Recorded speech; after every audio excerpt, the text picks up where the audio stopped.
Good afternoon, everyone. It's nice to see everybody here. Am I speaking loud enough and into the mic? Great.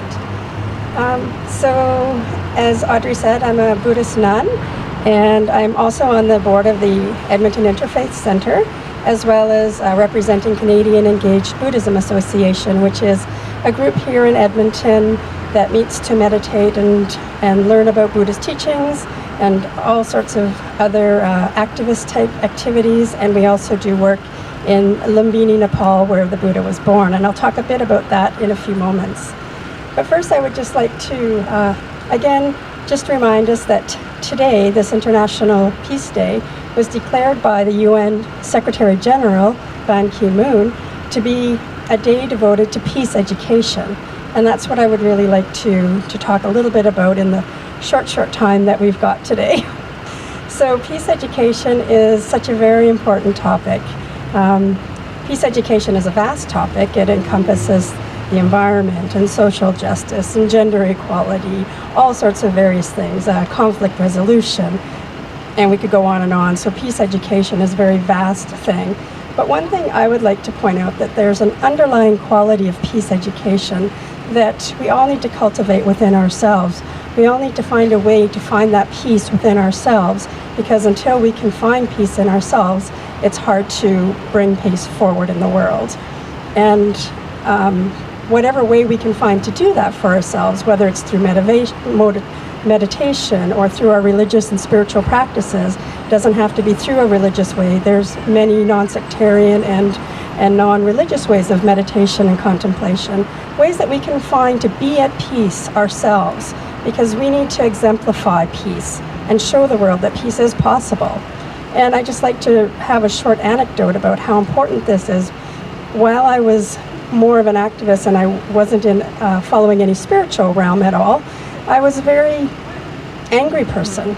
I wanted to help the environment, I wanted to help animals, I wanted to help. But I just kept finding that people were the cause of all the problems. So I was very angry towards people and full of hatred. Now, how can we cultivate peace with attitudes like that?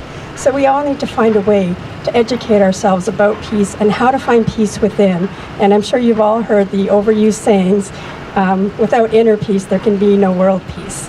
And I really believe this is true. So we all have to find a way within ourselves, within our religious institutions, within our society, to cultivate inner peace. And there's many ways and many places we can go to for that. I'm not going to elaborate on that. But this peace education and inner peace is so important. It helps strengthen us in the face of adversity. It helps us dissolve any remnants of wishing harm to others. Any bad thoughts we have or judgments we have about others, that's a seed for acting on it. So we're very fortunate that we've got the skills and the abilities to be out here and promote peace and teach it and not act on any negative thoughts that we have.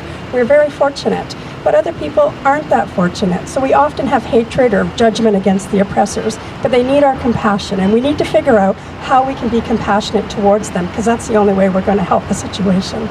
So just to briefly touch on the work that our group is doing. So we try and have involvement in various social justice activities locally. We've got members of our group that are involved in various things locally. But in Lumbini, the Buddha's birthplace in Nepal, we have a couple of schools educating 900 kids where meditation is a part of the curriculum and Buddhist teachings on peace are part of the curriculum.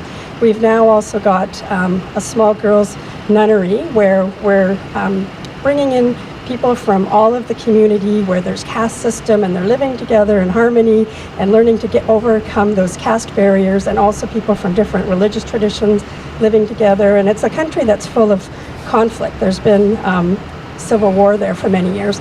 So we're working on that scale, and we've just recently opened a girls' college to bring in girls from all the community. And again, peace education is a part of the curriculum there. And what I'm really excited to announce is that Canadian Engaged Buddhism Association is building a Peace and Education Institute in Lumbini. So this is a world platform. It's a World Heritage Site, and we've got a plot of land in there. The UN Chartered World Heritage Site has granted us a piece of land. So we're a tiny little Buddhist group from Edmonton, and we've got a piece of land in this World Heritage Site to build a peace education center. I've left a few pamphlets on the table for you to find out more information about it if you'd like, or feel free to talk to me. And again, everyone, I don't want to preach to the choir, you're all here because you believe in peace and you've educated yourselves. So keep up the good work, and let's celebrate this great International Peace Day.